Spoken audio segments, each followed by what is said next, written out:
राम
करावा संकोच चित्ताची भोगता होय ते बहुता सुख तुझे देवाची पूजा हे भूतांचे पाळन मत्सर तोषीण बहुतांचा कृसावे भोगावे आपुले आवरी उरला तो हरी सकळही देवाची पूजा हे भूतांचे पाळन मत्सर तोषीण बहुतांचा कामणे संतपणयाची नाव तुकामणे संतपणयाची नाव जरी होय जीव सकळांचा भूतांची पूजा देवाची पूजा हे भूतांचे पालन मत्सर तोषीण बहुतांचा नमो ज्ञानेश्वर नमो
देवाची पूजा हे भूतांचे पालन मत्सर तोषीण बहुतांचा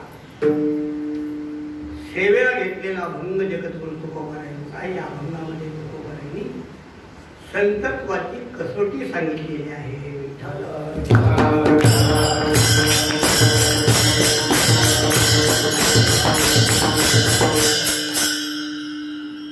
असा असावा, गुरुजी काळजी घ्यायला, ड्रायव्हर असा असावा, मालकाची काळजी. त्यामुळं संदीपन महाराजांची काळजी घेणं ड्रायव्हरचं कर्तव्य आहे.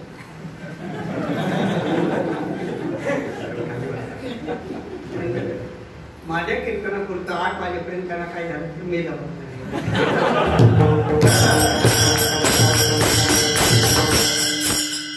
पुढं बसा का नको म्हणतो ते पुढं बसले की मला टेन्शन येत.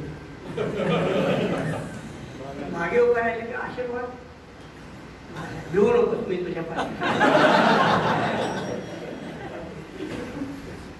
वैकुंठवासी मोठे बाबा यांचं 10वं पुण्यस्मरण आहे. त्या पुण्यस्मरणातली सेवा के किती काळ लवकर जातो. बाबांना जाऊन आता 10 वर्ष आहे आणि त्यानिमित्त आपण प्रतिवर्षाप्रमाणे त्यांचं पुण्यस्मरण या ठिकाणी करत आहोत. नरहरी बुवांनी मला फोन केला. म्हणलं चांगली गोष्ट आहे, बाबांच्या पुण्यस्मरणाची सेवा घडणं आणखी काय पाहिजे. लगेच त्यांना होकार दिला. आपण सर्वजण मंडळी आहात, बरोबर या भारती बाबा आहेत, सगळीच मंडळी अधिकार संपन्न आहेत.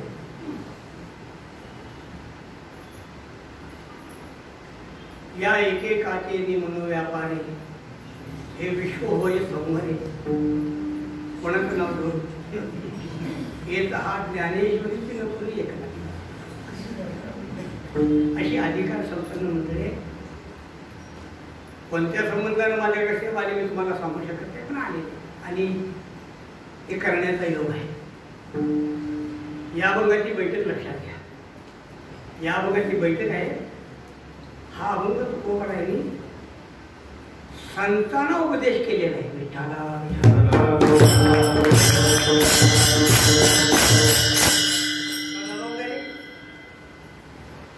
संत जेव्हा उपदेश काला उपदेशाला प्रवृत्त तेव्हा ते सामान्य माणसाला उपदेश करतात. तरी हे सकळ जवळ हे सकळ सिद्ध आहे.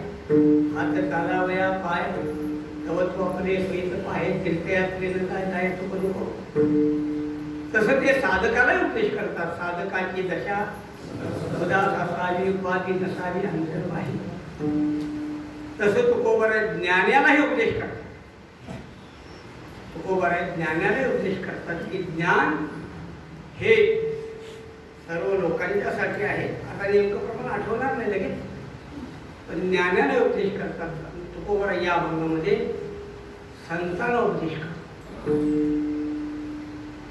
आपण एक लक्षात घ्या, संत आणि ज्ञान याच्यामध्ये फरक आहे. संत आणि ज्ञान याच्यामध्ये फरक आहे. संत ज्ञानी असतात, ज्ञानी संत असतो असं सांगता येत नाही. विठ्ठला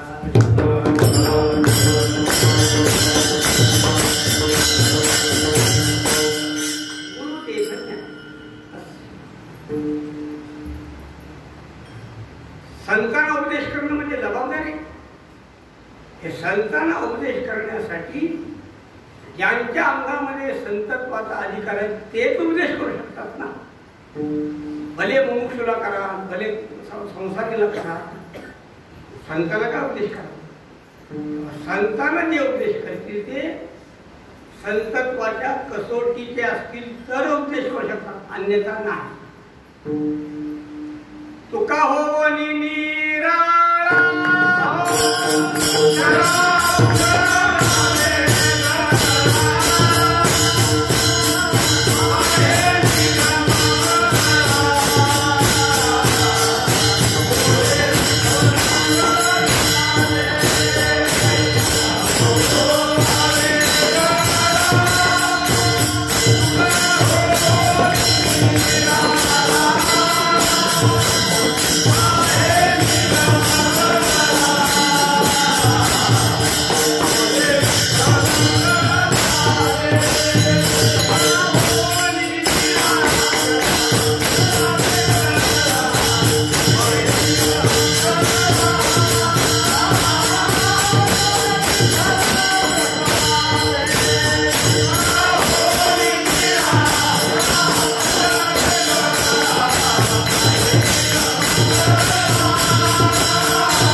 आहे निगमकळा बोले विठ्ठल प्रसाद. आणखी एक प्रमाण आहे. आम्ही क्षेत्रीचे संन्यासी 6 चरणात अभंग बघून घ्या. या 6 चरणाच्या वर्णामध्ये शेवटच्या चरणामध्ये तुकोबाराय सांगतात नभो वेशधारी तुका आहात वरी वरी आहे तेशी बरी खंडे निवडी वेदाची. अजून एक अभंग आहे. प्रायश्चित्त देतो तुका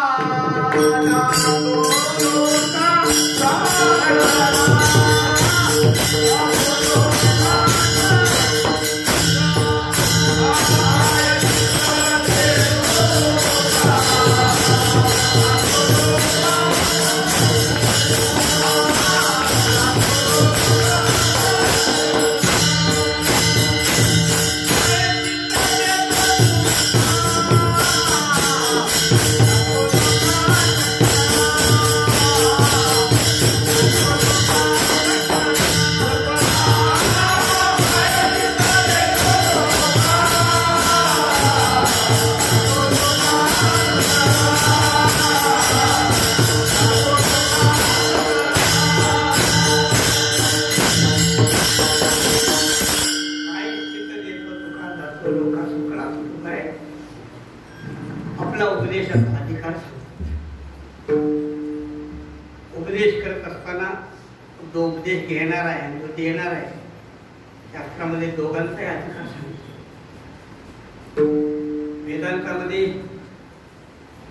साधन चतुष्टय संपन्नयुक्त तो वेदांताचा अधिकारी आहे आणि श्रोत्रिय ब्रह्मनिष्ठ कृपाळू हा तो वेदांत सांगण्यात आहे. महाराज सांगतात नसता अधिकार उपदेशाची बलात्कार तरी ते केले 4 माकडाने गावले. जुन्या काळातला खेळ आहे. माकड घेऊन येणार त्याला दारुडी म्हणत असतात. आता तो विस्ताराने खेळ सांगत नाही तर सांगायची आवश्यकता नाही. खेडेगावात सांगावं लागतं कारण खेडेगावात टाईमपासिंग करायचं असताना आणि टाईमपासिंगाचा पाकिटाशी संबंध असतो. काय आम्ही बघितलं आमच्या पिढीला छोट्या पिढी नाही तो गारुडी यायचा, माकडवाला यायचा, अस्वलवाला यायचा, नंदीवाला यायचा, कुत्री घेऊन यायचा, पोपट घेऊन माणसं यायची खेळायला. असे ते काय त्यावेळेला घरात माकडं अस्वल नसायची.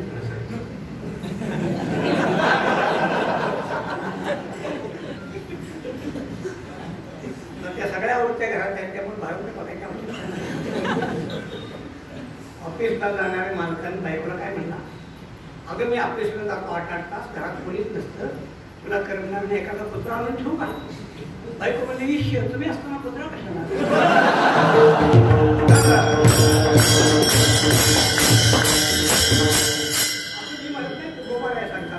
घडवून येते तीर्थयात्रा केला दुसरा मी वाढवत नाही. तर त्यामध्ये जो माकड असायचा नृत्यांचा त्यात देवजी धसाड्या आणि त्याची बायको असायची तिथे नावाचा सुंदरी. जाऊन देतो विषय सांगत नाही. तुकोबाराय सांगतात तरी ते केले 4 माकडाने गारुड्या. गारुड्याला पैसे पाहिजेत असतात तर माकडांना असं शिकवले तसे नाचावे माकडे. अर्थात उपदेशामध्ये उपदेशधारक उपदेश करणारा दोघांचाही अधिकार असावा लागतो. या भागाची बैठक फार उच्च आहे की जगद्गुरु तुकोबाराय संतांना सांगतात तुका म्हणे संत पण याची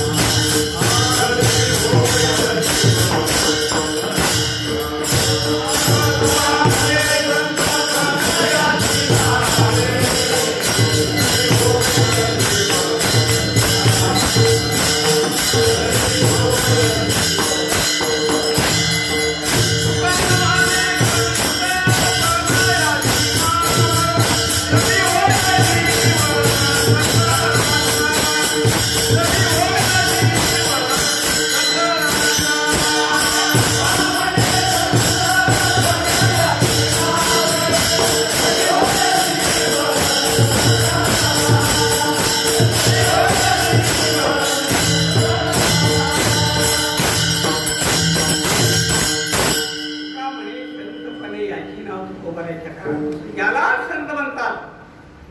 संतत्वाची कसोटी तरी होय जीव सकाळांचा.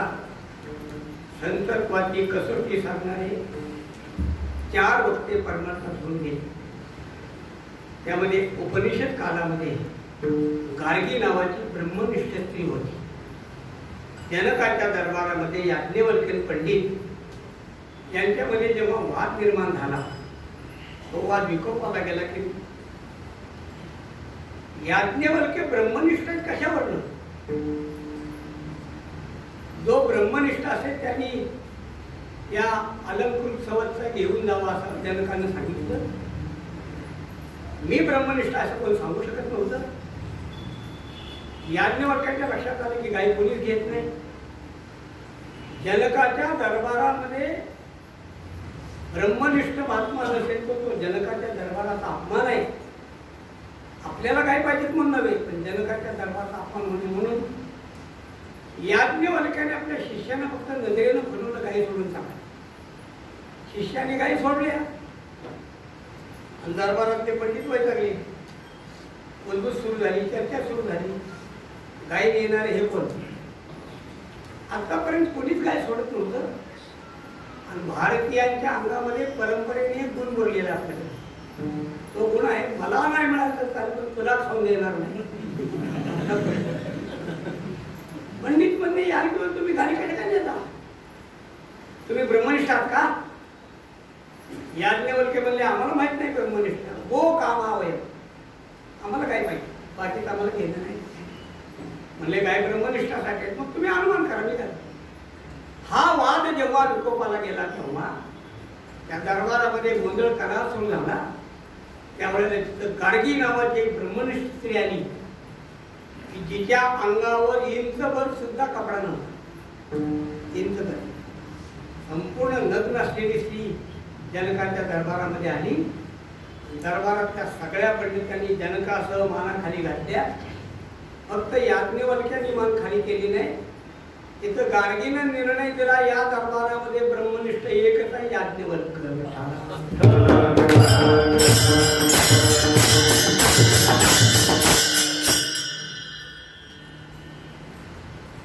याच जनकाच्या दरबारामध्ये पंडितांची सभा भरली होती.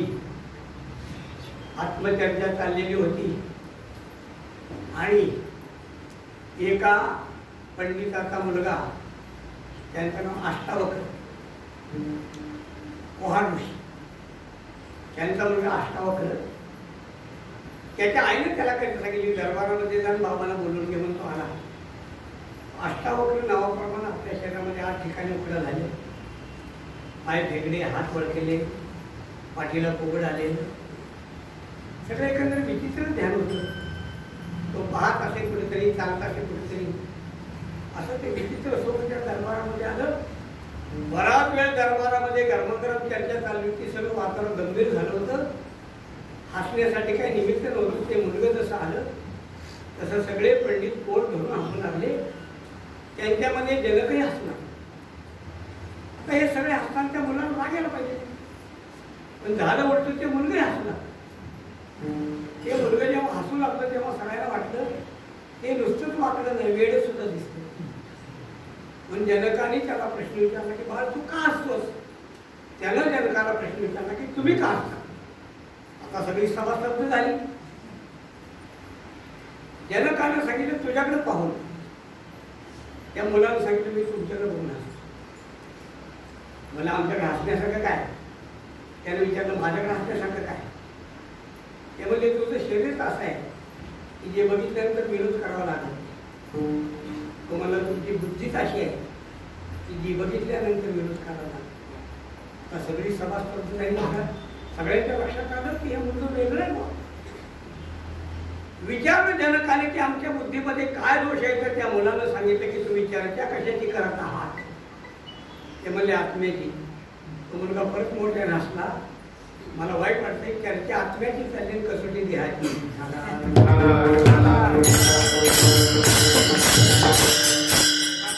सांगतो जनकाला, राजा अरे ज्याला चामड्याची परीक्षा असते ते चर्मकार असतात, पंडित नसतात. आणि तू चर्मकाराच्या सभेमध्ये आत्मज्ञान होईल अशा अपेक्षा करतोच स्पष्ट. त्याच्यानंतर अर्वाचीन कालामध्ये ज्ञानेशांची भगिनी मुक्ताबाई हिने संतत्वाची कसोटी सांगितली. आता ते सगळे विस्ताराने सांगत नाही. नामदेवरायांचा संबंध जेव्हा आला तेव्हा सर्वांनी दर्शन घेतलं, मुक्ताबाईने घेतलं नाही. निवृत्तनाथांनी सांगितलं की मुक्ती दर्शन घे. अगे मोठे संत आहेत, पंढरपुरात राहतात, देवाच्या सानिध्यात राहतात, देव त्यांच्याशी हसतो खेळतो बोलतो. मुक्ताबाईने एकच वाक्य सांगितलं, अखंड दयाला देवाचा शेजा कार्य अहंकार गेला नाही. सत्य संतत्वाची कसोटी. नामदेवराय मुक्ताबाईने भेटण्यासाठी आले. मुक्ताबाई स्नान करतात. मुक्ताबाई स्नान करतात. सांगतो झोपडीच्या आत आलेले परत बाहेर डोळ्यात पळाले. मुक्ताबाईनं नाणी बदलून शिव दिली, हात निगोऱ्या. कळालं नाही. नंतर भेटले म्हणजे आई साहेब निगोऱ्या शब्दाचा अर्थ आहे. निगोऱ्या म्हणजे तुला गुरुच नाही म्हणजे बिन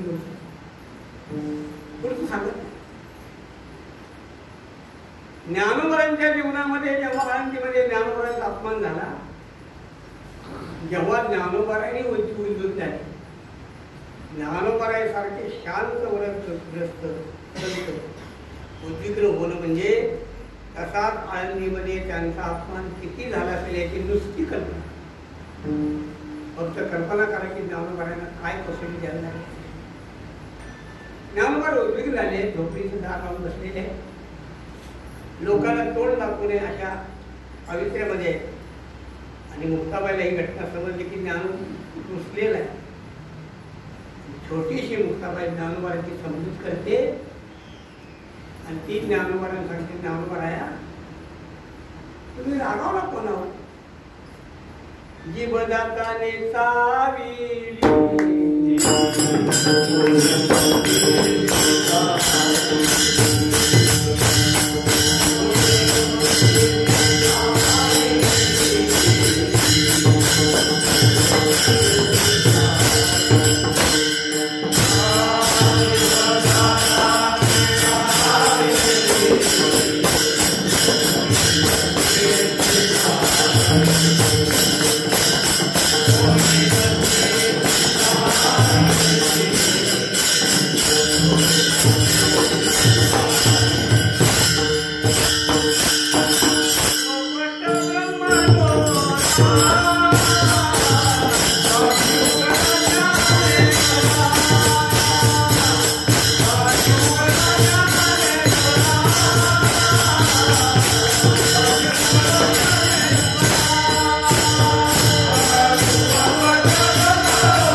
अलीकडच्या काळात संतत्वाची कसोटी सांगणारी हीच कला मुक्ताबाई होऊन गेल्या.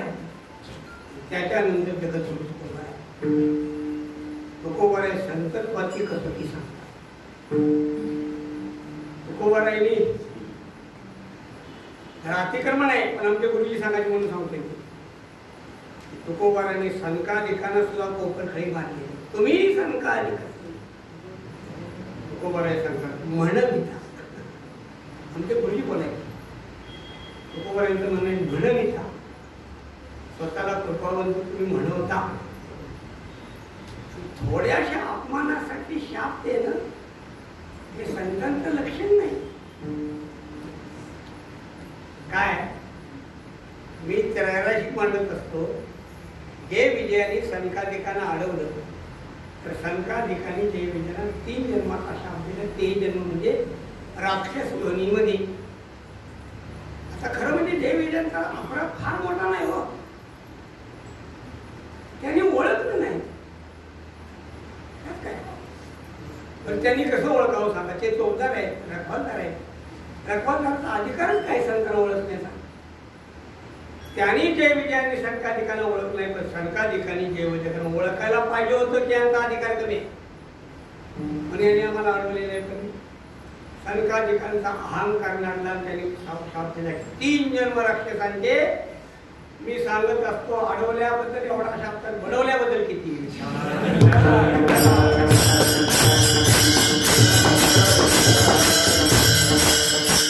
संकाधिकांना अडवलं तुकोबर आहे ना, मग कसं काय शाप नाही दिला मुंबईचे बाबा.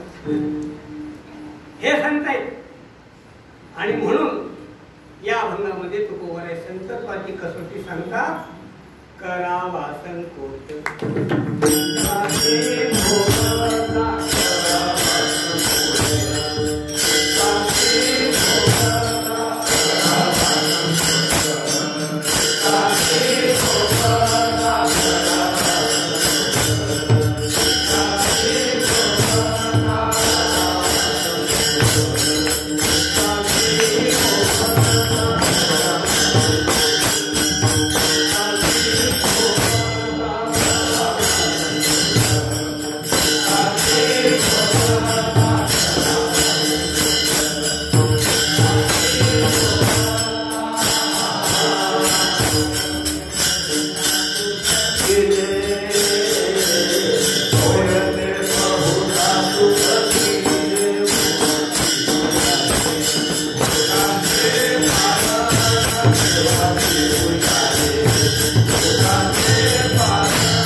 इतरांच्या बाबतीत संकोच करणे, संकोच करणं हा जीवाचा स्वभाव आहे. संकोच करणं हा जीवाचा स्वभाव केव्हा आहे? तो गोबर आहे का अकोल्याचा गावा आली का बाळावर? माता प्रेम करते पण आपल्या बाळावर, इतरांच्या बरोबर नाही. पत्नी प्रेम करते पण आपल्या पतीवर, इतरांच्या साथ. कीर्तनकार सांगतात म्हणून मी सांगतोय, कीर्तनकाराबरोबर जावयाबरोबर कधी फिरू नये.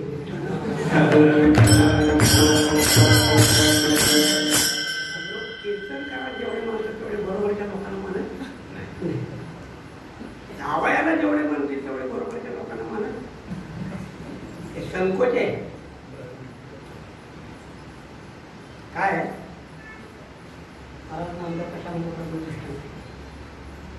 जावई गेला, सासूला आनंद होतो. जुन्या काळात नाही, शेवायचा भात करायचे, लगेच होणार पकवान. शेवायचा भात केला, त्याच्यामध्ये दूध वाढलं, गुळ वाढला, साखर वाढली, काय असेल ते. पण तुपाशिवाय शेवायला पूर्णता नाही. तुपानं शेवायची पूर्णता होती. तुपाची बाटली घेतली आणि शेवावर टाकण्यासाठी धरली. दिवस थंडीचे असल्यामुळे बाटली आळली होती, तूप आळलेलं होतं, तूप त्याचं पडत नव्हतं, चमचा सापडत नव्हता, शेवया निवत होत्या. शेवटी काय करायचं म्हणून सासूबाईंनी बाटलीला पाठीमागून मुख्य मारली तूप पडा म्हणून. तूप एवढं बेईमान निघालं की सगळंच बंद पडलं. आता सासूबाईंचा जीव खालवड सुरू झाला. काय करावं, जावं आवडतो पण तूप बी आवडते ना. एका जेवणात सगळं तूप जाणं म्हणजे परवडत नाही. आणि भातावरचं उचलून घेणं म्हणजे चांगलं दिसत नाही ना. काय करावं काय समजत नाही. सासूबाई शेवटी जावयाच्या समोर बसल्या. जावयाशी गोडीनं बोल लागल्या. जावया कसं काय घरात चाललंय, चांगलं घरातली माणसं व्यवस्थित आहे, काय भांडण नका अजिबात नाही, सगळं व्यवस्थित आहे. ते म्हणजे आमच्यात काय खरं नाही. 4 भावाचं कुटुंब आहे, वाटप होण्याची वेळ आलेली आहे. आणि माणसात माणूस नाही, जनावर नाही, पैशात पैसा नाही. प्रत्येकानं आपलं हाताला दिसत ते उचला उचल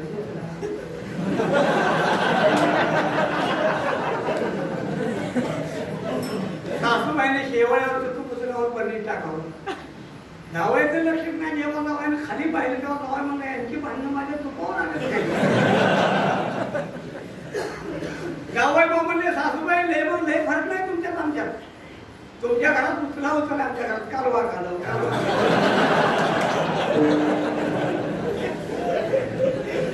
विषय सांगितले नाही संकोचात. संकोच हा जीवाचा स्वभाव आहे आणि तो सुटत नाही. का सुटत नाही त्याचं कारण आहे वेदांतामध्ये दुःखाच्या कारणाची श्रेणी सांगितली ना. संसार दुःखाचं कारण सांगितलं शरीर अधिष्ठान. शरीराचं कारण सांगितलं धर्माधर्म.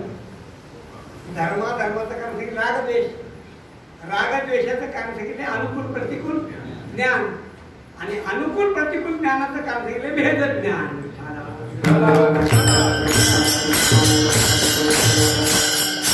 जोपर्यंत जीवाच्या ठिकाणी भेद ज्ञान आहे तोपर्यंत जीवाच्या ठिकाणी संकोच हा स्वाभाविक आहे. संकोच होतोच. कुठेपर्यंत होतो तो संकोच सगळ्या जीवांच्या बद्दल जोपर्यंत आत्मत्व तयार होत नाही तोपर्यंत राहणारच. जेव्हा आत्मत्व निर्माण होईल तेव्हा तो संकोच संपतो. तुकोबाराय सांगतात संकोच स्वतःसाठी जरूर करावा, दुसऱ्यासाठी नाही. करावा संकोच चित्ताची बहुता. होय ते बहुता सुख की जे अमानित्वम या पदावर बोलताना ज्ञानवारांची एक होय. घरी दिसे साकड देही ऐकी रोड परिदानी दया होड सुरत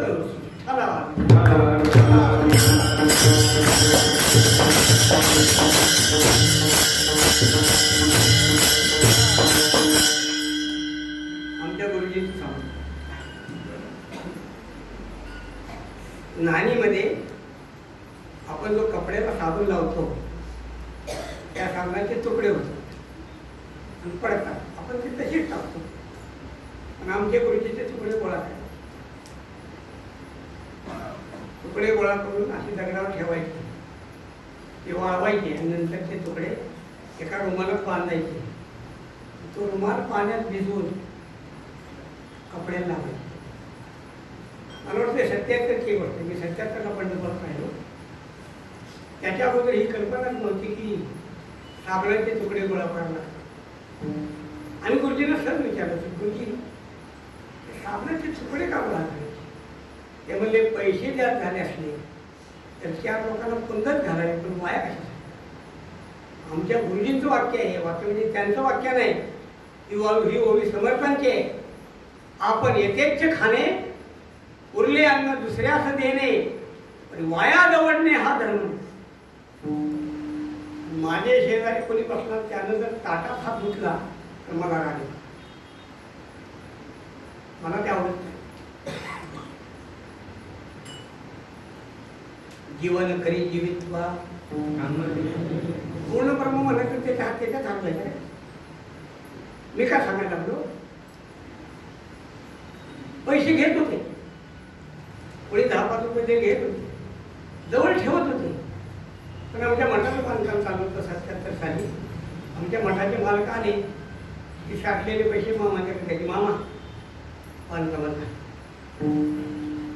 तुकोबाराय सांगतात स्वतःच्या जीवनामध्ये कितीही संकोच करा पण जेव्हा दुसऱ्याला सुख देण्याचा प्रसंग येईल ना तर होय ते बहुता सुख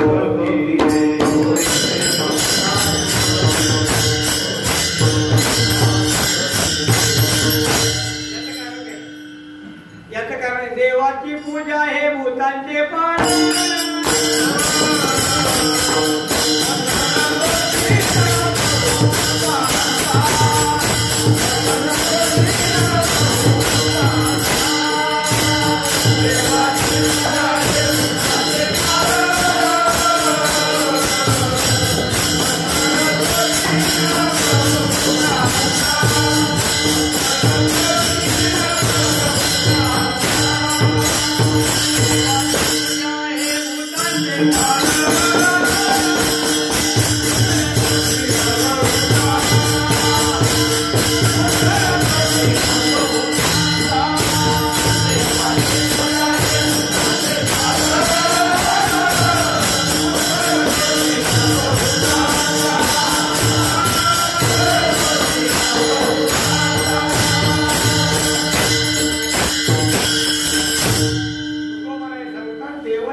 भूतांचे पालन ही खरी देवाची पूजा.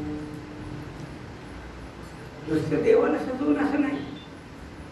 श्रीमद भागवतामध्ये उत्तम भक्ताचे लक्षण सांगत असताना सांगितलेलं आहे सर्वांच्या काही भगवत बाप असतो तो उत्तम भक्त आहे. 2 नंबरचा भक्त सांगितलेला आहे जो देवावर प्रेम करतो, देवाच्या भक्तावर कृपा करतो, देवावर भक्ती करतो, प्रेम करतो, देवाच्या बद्दल कृपा करतो आणि सामान्य माणसांची उपेक्षा. हा मध्यम भक्त सांगितला. 3 नंबरचा कनिष्ठ भक्त सांगितले. त्यामध्ये म्हटलेला आहे की जो भक्त देवाच्या मूर्तीमध्येच प्रेम आहे त्याचं, बाकी त्यांच्या इतरांना मानत नाही त्याचं म्हटलेलं आहे. तो जर भक्ताला मानत नाही तर सामान्याला काय मानेल. त्याच्या दृष्टीने भक्त सुद्धा आले. संत महात्मे आले, बायकोनं सांगितलं संत महात्मे आल्या. त्यानं सांगितलं संत महात्म्यांना सांगा पूजा झाल्याशिवाय मी भेटू शकत.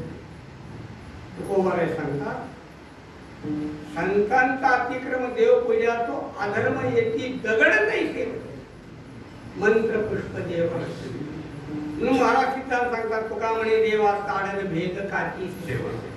भेदी माणसाची सेवा आहे ना ते देवाला दगड लागण्यासारखे आहे.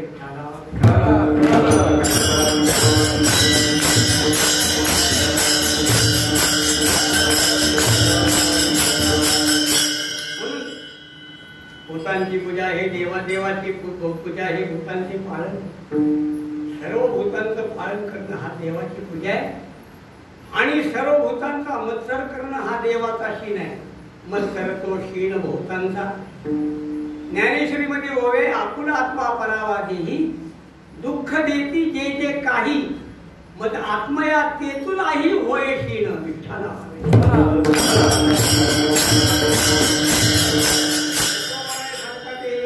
साधक स्वतःच्या देहाला किंवा इतरांच्या देहाला पीडा करतात ना तो पीडा मी सगळा व्यापक असल्यामुळं व्यापक असलेल्या भगवंताला मला त्यांचा शीण होतो.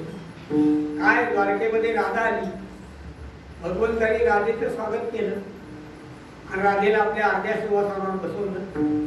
बाकीच्या स्त्रियांच्या मनामध्ये अर्थातच मत्सर निर्माण झाला की बाई आम्ही लग्नाचे असून आम्हाला कधी शेजारी वेळेतून बसवलं नाही की कोण कुठली फटाकडे आलं बघून. त्या काळची भगवंतांनी सांगितलं की सत्यभावे दूध तापवून आण. सत्यभामा रागारागा दूध तापवायसाठी गेली. सत्यभामेच्या पाठीमागं कालिंदी गेली. म्हणजे बाईसाहेब ऐकता का म्हणजे काय ऐकायचं आमची किंमतीच का मोल करी आम्ही दूध द्यायचा केला. अहो ऐका तर कर काय ऐकायचं ऐका तरी म्हणजे काय ऐकायचं. ते म्हणजे एक काम करा चांगली संधी आल्या दूध इतकं तापवा की तिच्या नरड्यात थोडं तुटू द्या. ही कल्पना सत्यभामेला आवडली. सत्यभामेनं इतकं दूध तापवलं की ते दूध जर घेतलं तर सगळं आतलं भाजत गेलं पाहिजे. चांगल्या जाड कपडामध्ये ते दूध आणलं राजेच्या हातात दिलं. राजेने ते दूध घेतलं, डोळे मिटून पिऊन टाकलं. काही सुद्धा झालं नाही. पडद्याच्या आडून सगळं स्त्रिया बघत होत्या. त्याने पहिले बाय आवडते ही बंगाली विद्या शिकून झाली तिला दुधानं काय झालं ना काय. दिवस निघून गेला, संध्याकाळची वेळ, संध्याकाळी भगवान परमात्मा झोपण्यासाठी आले. महालामध्ये पलंगावर बसले आणि सत्यभामेने देवाचे पाय दाबवण्यासाठी देवाचा पितांबर बाजूला सारला. भक्तात तर पायावर असे मोठमोठे टाळून फोडाले. सत्यभामा म्हणजे हा उद्योग आणखी कुठे गेला आता, कुठे गेला होता आणखी भक्ताच्या घरात काय उद्योग करायला, बाजू कुठून घेतलं. भगवान म्हणले बाहेर गेलो ना, हे घरातच घडलं. सत्यभामा म्हणते घरात तुम्ही स्वयंपाक घरात तर कधी येतच नाही. भगवान म्हणले स्वयंपाक घरात येत नाही, पण तरी स्वयंपाक घरात घडलं. कसं काय घडलं? भगवंताने विचारलं, सत्यभामे खरे सांग, दूध किती तापवलं? आता सत्यभामेच्या लक्षात आलं की सुद्धा मोठा झाला. सत्यभामा म्हणले आम्हालाही काही मन असतं का नसतं, म्हणजे मनाचं संबंध नाही, दूध कोणी तापवलं? सत्यभामा म्हणले कोण कुठली बायकी घरात आल्यानंतर तिला दूध त्यासाठी आम्हाला सांगता, आमचा अपमान होत नाही का? ते म्हणजे बाकीचा विषय नाही, दूध किती तापवलं सांग. सत्यभामा म्हणजे काय आमच्या भावना असतात का नसत्या? लांबी काढा बायांच्याकडे महत्वाचं आता करायचं. बोलता बोलता बोलता हसतात आणि त्यांच्या हसण्यामध्ये रडण्यामध्ये एवढं सामर्थ्य आहे की बाय हसली तर मुळशे पागलच होतो आणि बाय रडली तर फेरच होतो.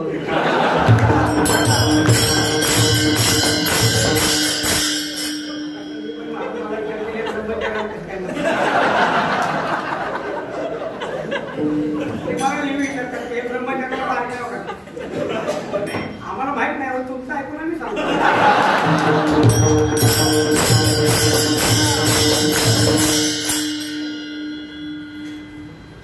खरं सांग. सत्यभामा रडून चालत नाही, खरं सांग. म्हणजे मी सांगतो की टाकून खूप का टाकून माझ्या मनामध्ये बत्थर आला की राधेच्या आतड्याला फोड व्हावा तुम्हाला. भगवान म्हणले वेडी, अगं तुला साधं कसं माहित नाही? राधेचं हृदय स्वतंत्र कुठं आहे? सतत कृष्ण मूर्ती सावरी येडे हृदय गमनी. माझी पावलं सतत राधेच्या अंतःकरणात असल्यामुळे तू दिलेलं दूध राधेच्या अंतःकरणात पडलं नाही, माझ्या पायावर. राधा घेऊन हरिला पुढे जात होती.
महालामध्ये झोपण्याची व्यवस्था, जेवणाची व्यवस्था केलेली. भगवान म्हणले माफ कर बाबा, मी येताना करू.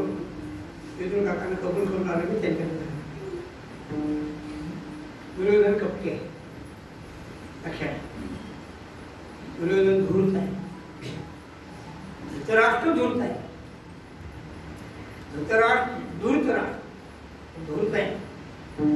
एका बाजूला दुर्योधनाला सांगतो की तू कृष्णाला वश कर, पांडव युद्ध करू शकत नाही. नाही कृष्ण वश झाला तर त्याच्या मुसक्या बाजून त्याला अंधार कोठीमध्ये ठेव असं सांगणारा धृतराष्ट्रच आहे. आणि भगवान परमात्म्याला म्हणणारा धृतराष्ट्र देवा माझी मुलं माझं ऐकत नाही मी काय. धृतराष्ट्र धूर्त नाही. धृतराष्ट्र हा धूर्त आहे. त्याच्यानंतर दुर्योधन धूर्त आहे.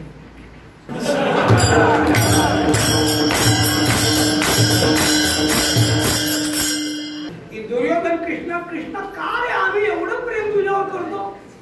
भगवान म्हणले दुर्योधना किती लवाड बसतो रे. भगवान सांगतात दुर्योधनाला पांडवानां विशेषी राजन मम प्राणा ही पांडवा. अरे पांडव माझे पंचप्राण आहेत. तू त्यांचा द्वेष करतो माझ्यावर प्रेम करतो कसं काय शक्य. रुसावे फुगावे आपुलियावरी. तो बरोबर आहे. संकल्प रुसायचा असेल तर स्वतःवर रुसा. फुगायचं असेल तर स्वतःवर फुगा. उरला तो हरी सकळही. एक श्लोक आहे सुखस्य दुःखस्य न कोपिदा. सुखाचा सुख दुःखाचा जाता कुणी नका. माणसं निमित्त सांगतात की तुमच्यामुळं मला दुःख झालं तुमच्यामुळं मला सुख झालं. शास्त्र सांगते सुखस्य दुःखस्य न कोपिदा परो ददाती ती कुबुद्धी रेषा. मला सुख दुःख दुसरे देतात ही कुबुद्धी. अहम करोमि ती वृथाभिमान. स्वकर्मसूत्रेण ग्रथितो हि लोकः. स्वकर्मसूत्रेण ग्रथित आहे शेवट. अहम करोमि ती वृथाभिमान. जे काय करतो तर मीच करतो असा वृथाभिमान आहे. स्वकर्मसूत्रेण ग्रथित आहे लोकः. सगळे लोक स्वतःच्या कर्मसूत्रानं बांधले गेलेले. ते दयाने कर्मसूत्र ठेवले स्वतंत्र तो ते गती पात्र होतील आहे. सुख कुणामुळे होत नाही दुःख कुणामुळे होत नाही. माणसाला सवय अशी लागते. गाडी सापडली की माणसं म्हणतात बघा बरं मी गडबड केल्या. चुकली की म्हणतात तरी तुम्हाला सांगतो तर लवकर बरोबर सांगतात हे दुसऱ्या ढकलूच नका. काय संपत रुसावे भोगावे आपुल्यावरी. उरला तो हरी सकळई. आणि म्हणून महाराज सांगतात तुका म्हणे संतपणे याचा विचार नंतर करतो. तुका म्हणे संतपणे याची नाव तुकोबाराय सांगतात. त्याला संतत्व म्हणतात. संतपण त्याला म्हणतात की जरी होय जीव सकाळांचा सगळ्या भूतांच्या ठिकाणी साम्यता आहे ना. सगळ्या भूतांच्या ठिकाणी आत्मत्व निर्माण होतो.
संतपणे याची नाव तरी होय जीव सकाळांचा.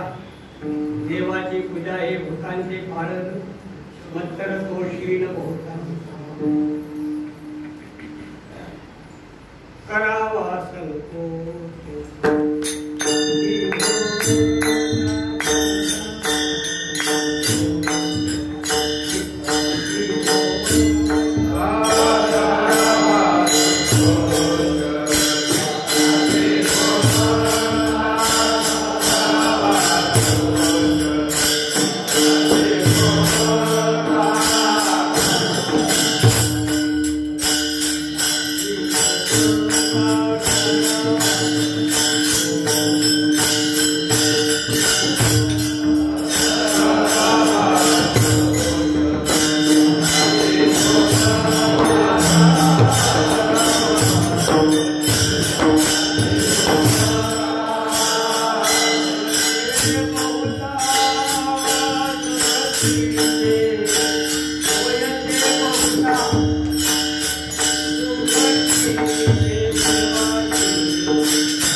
आदी आदी सर्व मार्ग भगवान परमात्म्याची उपासना करत असताना कर्म ज्ञान उपासना आणि योग या चार मार्गाने भगवान परमात्म्याकडे जाता येतं. आणि चारी मार्गाचा शेवट कुठे आहे? चारी मार्गाचा प्रारंभ भिन्न भिन्न असेल, चारही मार्गाचा शेवट एकच आहे. पहिल्यांदा मी आपल्याला कर्म सांगतो. 18व्या अध्यायामध्ये 45 ते 55 या 11 श्लोकामध्ये भगवंतांनी क्रमसमुच्चय सांगितले. कर्माच्या द्वारा साधकाला कसा मोक्ष होतो याचा क्रम या 11 श्लोकामध्ये सांगितलेला आहे. आणि आता मधलं सर्व सांगत नाही. स्वे स्वे कर्मण्य भेदता सुरुवात आहे. स्वतःच आलेलं वाट्याला कर्म करत अकर्मणात्मक व्यक्ती सिद्धी कसं होतं ते पुढे सगळं सांगितलेलं आहे. बुद्ध्या विशुद्धया युक्त सर्व आपण साधं पहा. आणि शेवटच्या म्हणजे 54व्या श्लोकामध्ये भगवान सांगतात ब्रह्मभूत प्रसन्न आत्मा न शोचेति न कांक्षति समम सर्वेषु भूतेषु मद्भक्तिं लभते पराम. हा कर्माचा शेवट आहे.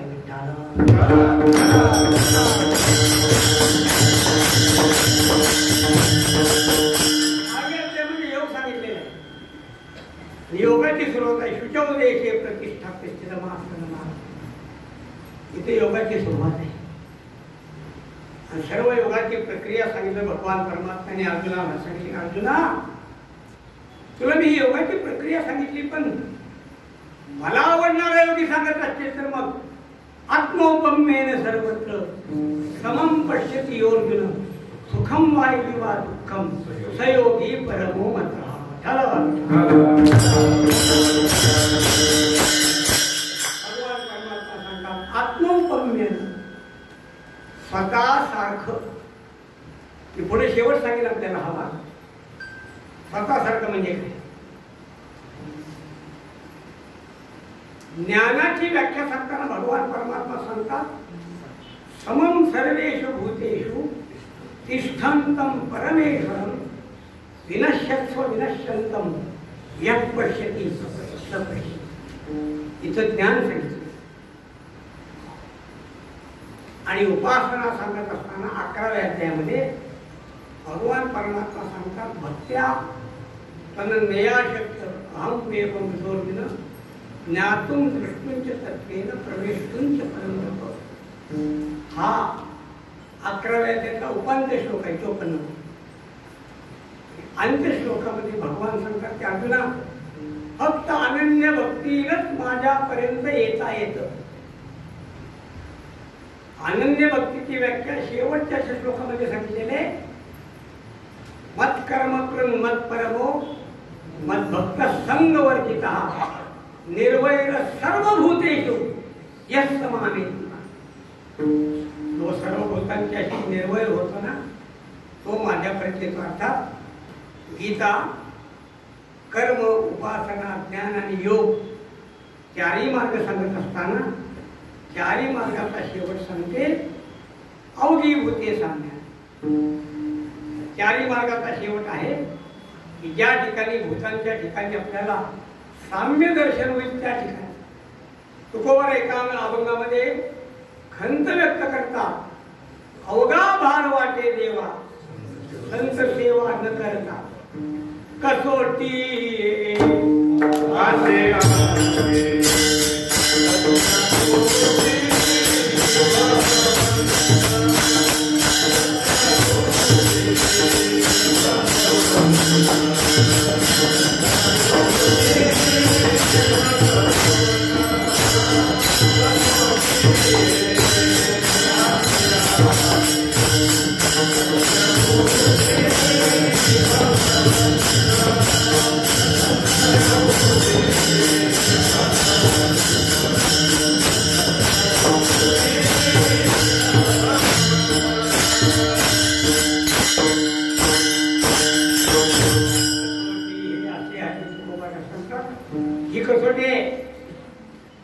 ही कसोटी मला अनुभवाला येत नाही. मग मला असं वाटतं की चुकलो सा दिसेपर्यंत गेलो गेले संतत्व ऐसा.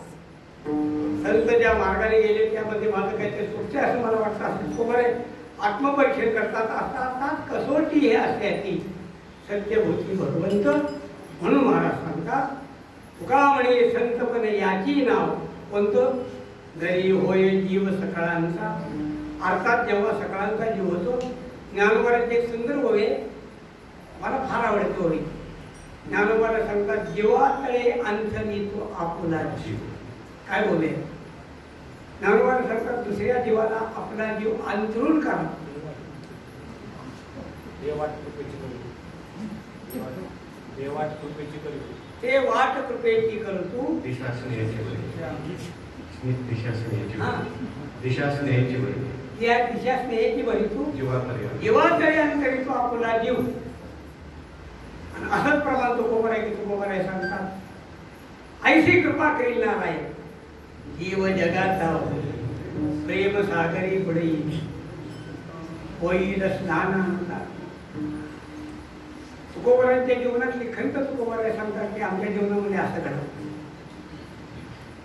कैसे भाग्य राहता होईल अवघे देखे जन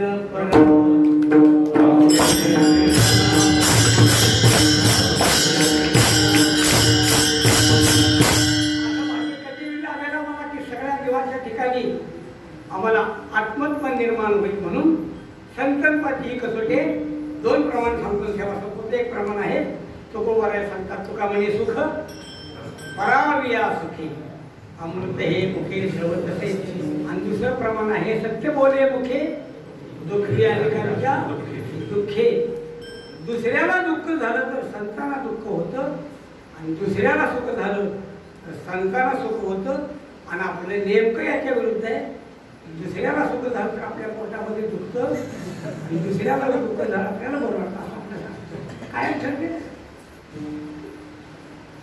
इंग्रजीमध्ये एक म्हणे Maharaj our neighbor is our enemy and his enemy is our friend.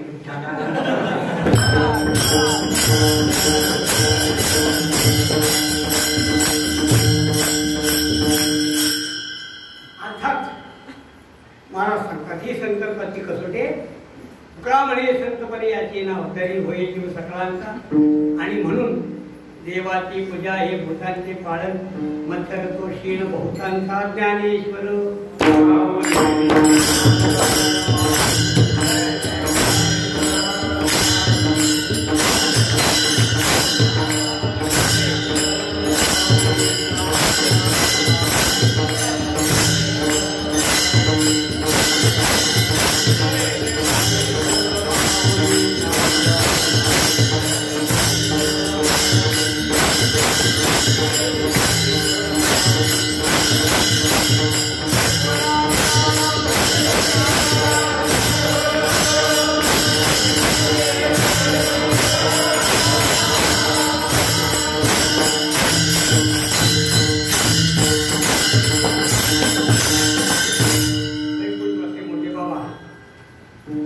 जीवन म्हणजे वारकरी शिक्षण संस्था यांच्याशी अभिन्न स्वरूप झालेलं.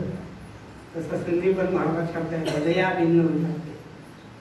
तर हृदयाभिन्न झालेलं असं एक जीवन होतं की ज्यांनी संस्थेमध्ये पाय ठेवल्यानंतर परत आपलं काही पाहिलं नाही. आपले ते जी नाही उरले सगळं जीवन उरले ते आहे तुम्हा समर्पण अशी त्यांनी शेवटपर्यंत सेवा केली. बाबांचं शरीर निकोप अतिशय निकोप.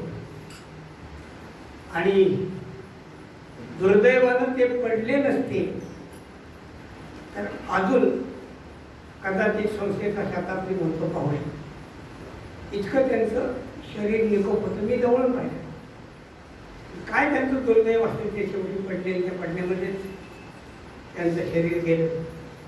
वैकुंठवासी रामचंद्र बाबा कोदे यांचा अपघात होत नव्हता तर त्यांनाही उदंड असलं. आमच्या मठाचे मालक भगवान मामा कारंडकर हे शेवटी बाथरूममध्ये पडले. ही अशी माणसं ज्यांचं पडण्यामध्येच अंत झाला असं बाबांचं जीवन. आणि का कुणास ठाऊक पण मोठे भाऊ माझ्यावर प्रेम करत होते. का करत असतील मी सांगू शकत, आणि ते करत होते एवढं खरं. आमच्या कराडच्या पारणामध्ये संदीपन महाराजांनी मला एक प्रश्न विचारला. मी हिशोबाची वही बघत होतो. मला म्हणजे तात्या आपण एकच बारकं लक्ष कशासाठी घालायचं, असा संदीपन महाराजांनी मला प्रश्न विचारला. मी महाराजांना म्हणलं याचं उत्तर तुम्हाला काही दिवसानंतर देईन. याचं उत्तर तुम्हाला अगोदर सांगतो आता की मी संस्थेमध्ये आलो, जुन्या संस्थेमध्ये, आणि ऑफिसमध्ये जर गेलो तर खुर्चीवर बसून माऊली सांगते बाबा रोज कीर्तन तपसायचे. मी माझ्याकडे कसा आहे, संस्थेचा जो चालक आहे त्याला संस्थेचा खेळा सुद्धा माहीत पाहिजे. खेळा जर माहीत नसेल तर मग सगळं खेळ खेळ होते.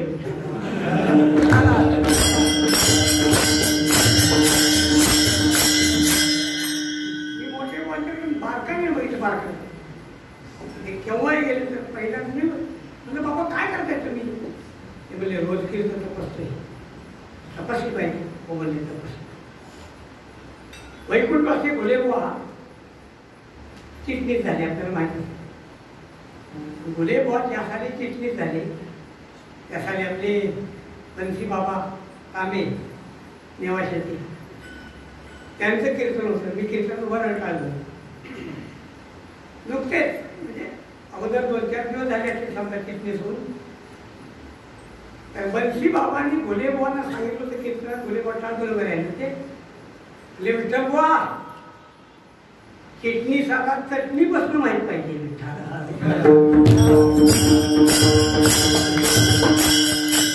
आणि नुसता संस्थेचा उत्कर्ष केला नाही तर संस्थेचा उत्कर्ष करत असताना आपलं जीवन सगळं संस्थेला समर्पित करून त्या संस्थेचा बाबांनी शेवटपर्यंत उत्कर्ष केला. असं बाबांचं सुंदर जीवन होतं. बाबांच्या पश्चात मध्यंतरी काही बदलाबदल झाला असेल, पण नंतर संदीपन महाराजांच्या वेळात ही धुरा पडली आणि ते चांगली गोष्ट झाली.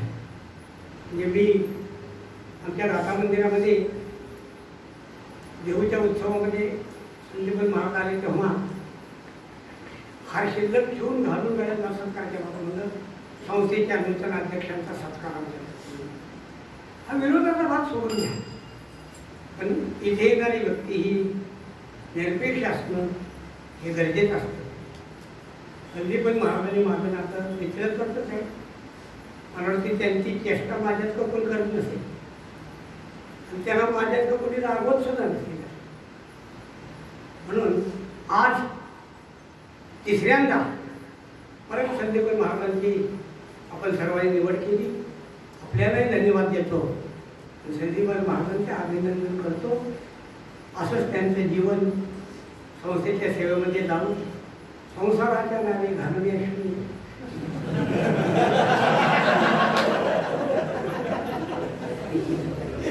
असं मी म्हणत नाही.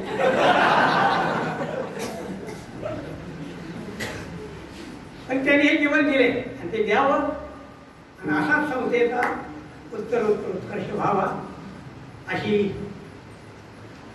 वैकुंठवासी लोक महाराज यांच्या त्यांनी प्रार्थना.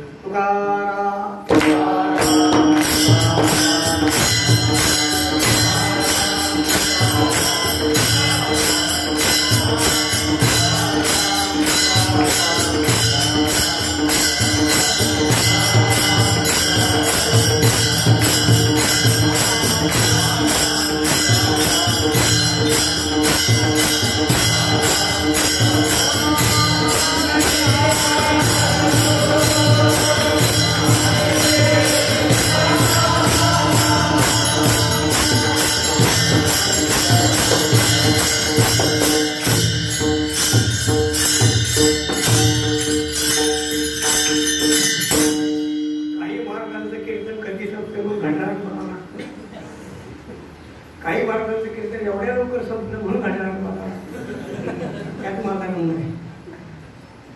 काय गेले 10 महिने कीर्तनाचं प्रॅक्टिसच बंद झाली.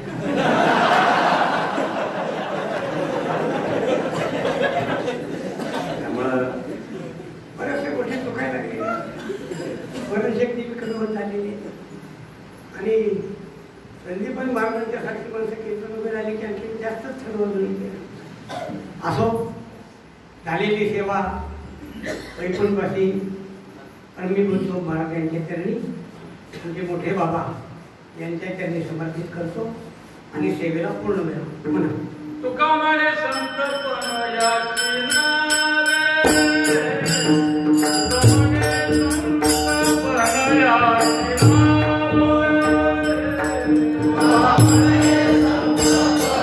नावे.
उद्या ठीक 9:30 वाजता कार्याचं कीर्तन होईल. ज्ञानदेव तुकाराम.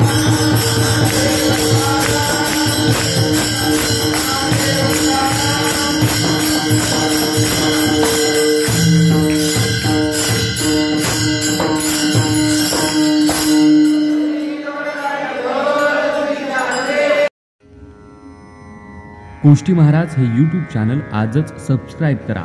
बेल आयकॉनवर क्लिक करा. शुद्ध सांप्रदायिक चाली कीर्तनं, प्रवचनं, कथा, पारायणं असे वारकरी संप्रदायाशी संबंधित व्हिडिओ पहा. आपणही पहा आणि इतरांनाही आग्रहपूर्वक सांगा.